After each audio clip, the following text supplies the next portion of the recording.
Alors, mes amis, bienvenue à une nouvelle vidéo de mise à jour sur la crypto. Le Bitcoin est à 108 600 dollars américains.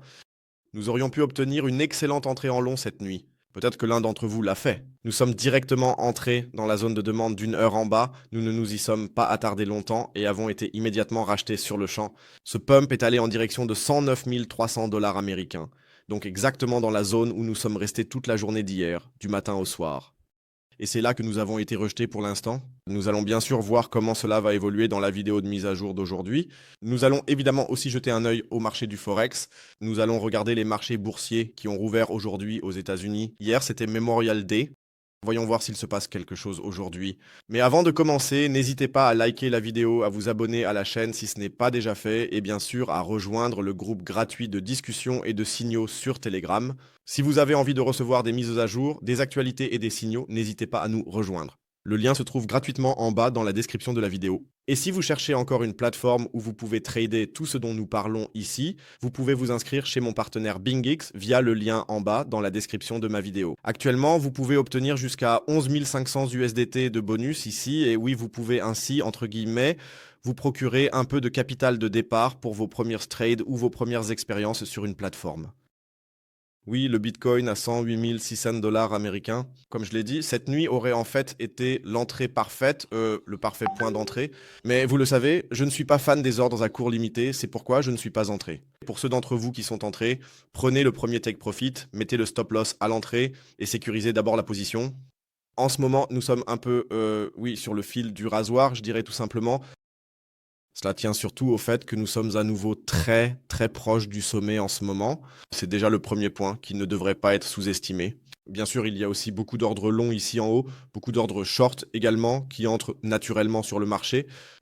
Et cela conduit bien sûr aussi à des liquidations que, comme je l'ai déjà dit, nous ne devrions pas négliger. Par ailleurs, si l'on jette un rapide coup d'œil aux funding rates, ils restent encore relativement raisonnables. Bien sûr, elles ont de nouveau un peu augmenté, si on compare cela aux derniers jours. On ne voit presque plus de vert ici désormais, donc c'est à nouveau blanc, ce qui signifie un environnement neutre, ce qui pourrait faire qu'une correction finisse par arriver ici, tôt ou tard, lentement mais sûrement. Et c'est justement à cela que nous devons prêter un peu plus d'attention en ce moment. C'est aussi ce point qui rend les choses un peu plus difficiles en ce moment pour entrer dans n'importe quel trade ici. Bien sûr, la position short est le point numéro 1, on peut y réfléchir, commencer à s'en construire une lentement mais sûrement. Surtout si l'on trace ici du sommet jusqu'à notre creux, on voit qu'on a été directement rejeté au niveau du Golden Pocket. C'est déjà un premier point négatif. Deuxièmement, des funding rates en hausse que nous ne devrions pas négliger. Le troisième point, qui me pousserait toutefois encore vers des cours plus élevés, c'est si l'on regarde la heatmap ici.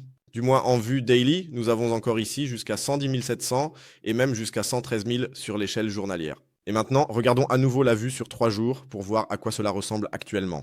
Ici aussi, même scénario, jusqu'à environ 111 000, nous avons beaucoup de liquidités présentes.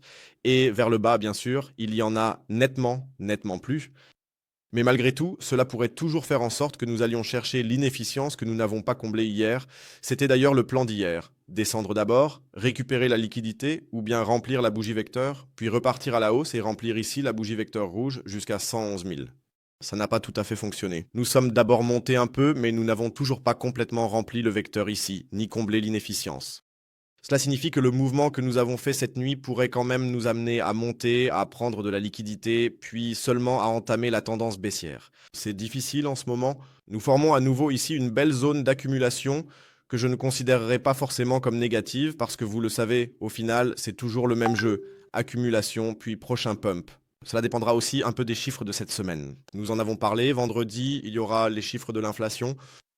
Voyons voir ce qui va encore arriver et qui sait, peut-être que Trump aura encore une idée, hein. Donc ce sont tous des points à surveiller.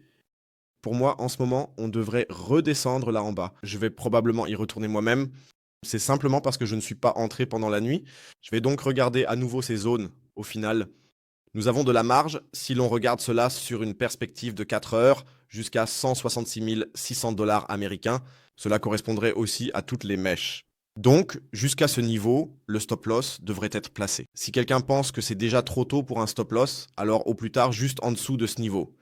Sinon, je vais observer cela au cours de la journée et, le cas échéant, ouvrir à nouveau une position short ici en haut. Passons à Ethereum. Qu'est-ce qui s'est passé là-bas? En fait, rien du tout. Ici aussi, il y a eu une légère vente cette nuit, d'accord, jusqu'à 2510, mais il ne s'est rien passé de particulier. Hier aussi, nous n'avons eu aucun véritable élan hier. C'était d'ailleurs un peu le scénario que j'avais évoqué. Si le Bitcoin monte, on pourrait au moins viser ici, sur Ethereum, la zone des 2650 ou 2690, mais ça n'a pas été le cas. On va voir. C'est pourquoi j'espère maintenant que le Bitcoin va encore faire un pump dans la journée jusqu'à 110, 111, et qu'il entraîne Ethereum dans cette direction vers le haut. Sinon, si le BTC chute, alors ce sera probablement aussi très sombre pour Ethereum dans un premier temps. Mais sinon, ici aussi pour l'instant, si on regarde le tableau d'ensemble et l'indicateur que je n'aime pas, je vais l'enlever rapidement, ça fait trop, c'est simplement une range. Il n'y a rien de plus pour l'instant, c'est simplement une zone qui se prête à l'accumulation et qui pourrait bien sûr permettre au trend de se poursuivre jusqu'en haut. Donc, notre objectif global jusqu'à 2890 ou même 3000 dollars américains reste tout à fait d'actualité tant que nous n'enregistrons pas de nouveaux plus bas ici. Solana? Qu'est-ce qui s'est passé là-bas? Là non plus, il ne s'est pas vraiment passé grand-chose. Mais il faut aussi dire que le mouvement d'hier, eh bien, hier c'était vraiment vraiment calme. Peu importe quel marché on regarde, c'était même trop calme, à mon avis. Mais bon, aujourd'hui les marchés américains sont de nouveau ouverts, donc il devrait y avoir un peu plus de mouvement. Tout cela s'est passé pendant la session asiatique. Et surtout, ici aussi, la bougie vecteur de Solana a été comblée parfaitement. Il y en a une rouge vers le haut. Donc ici aussi, un retournement pourrait maintenant se produire, ce qui, à mon avis, irait même très très bien. Voyons comment cela va évoluer. Sinon, ce qui est important pour les prochaines heures, c'est que nous devons repasser au-dessus de l'ouverture quotidienne.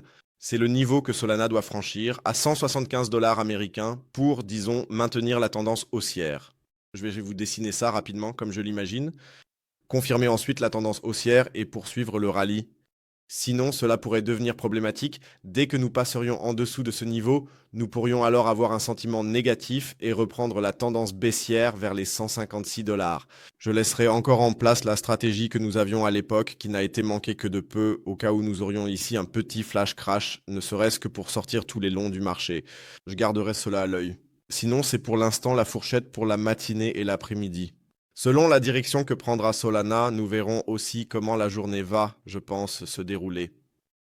Passons à l'or. L'or, oui, n'a plus vraiment beaucoup bougé. Il a presque tout récupéré ici en haut, enfin pas tout. Cette mèche ici en haut à 3370, elle existe encore. L'analyse d'hier était correcte, on repart ici en direction des 3270. Pour moi, c'est toujours d'actualité, je vous le dis franchement. Ce n'est pas très loin, on pourrait facilement descendre jusque-là. On va enlever le niveau FIB principal et à la place, on va tracer celui-ci à partir de la dernière tendance. Ça collerait vraiment vraiment bien. La moyenne mobile 200 se trouve ici, du moins sur le graphique 1 heure.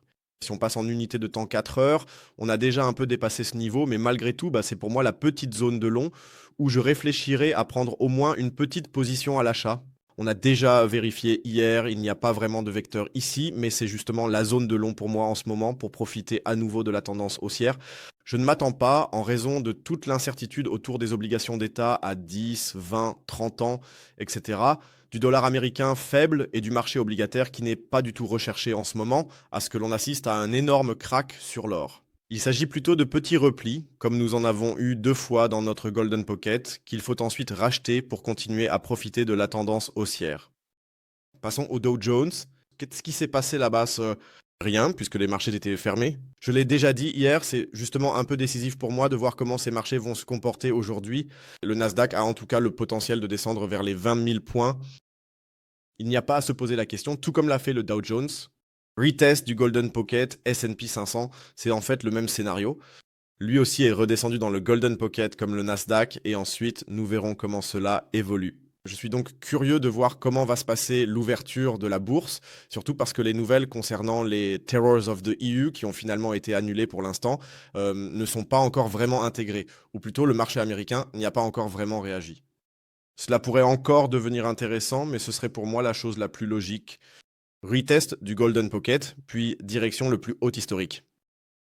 En même temps, l'euro, oui, n'a malheureusement pas réussi à atteindre à nouveau le sommet ici en haut. Mais malgré tout, je vais garder un œil là-dessus aujourd'hui pour voir si on peut éventuellement prendre une petite position short ou si on attend simplement à nouveau une entrée en long. Donc je continue d'observer de très près comment la situation évolue ici pour l'instant. Je pense qu'on va au moins voir encore une petite baisse, peut-être aussi à l'ouverture de la bourse, et ensuite il faudra regarder de très près au final où l'on s'arrête. C'est tout à fait possible. Nous avons ici la moyenne mobile 200 sur une base d'une heure, donc il se peut même que cette zone de prix en bas suffise déjà pour permettre au trend de continuer à la hausse. Donc l'euro reste en fait toujours haussier, sauf que nous n'avons pas franchi cette résistance ici en haut, du moins pas au premier coup d'œil. Mais ce n'est pas forcément un problème pour l'instant, il n'est pas toujours nécessaire de la franchir immédiatement, c'est pourquoi je garde cela à l'œil pour le moment. Dans tous les cas, la tendance reste intacte et, par souci d'exhaustivité, le niveau FIP est également inclus ici. La Golden Pocket se trouve là en bas, le niveau 0,382 correspondrait alors à cette boîte rouge. Donc je garde ça à l'œil et s'il y a quoi que ce soit, je vous tiendrai bien sûr au courant. Sinon, il y aura plus tard des mises à jour sur NIR avec une nouvelle zone d'achat intéressante indiquée. Et sinon, c'est tout pour moi. Je vous souhaite une belle et agréable journée. Prenez soin de vous. On se retrouve plus tard. Oui, à bientôt. D'ici là, salut, salut. Laissez un like, abonnez-vous, rejoignez le groupe Telegram et on se retrouve plus tard. D'ici là, salut, salut. Et comme toujours, restez crypto.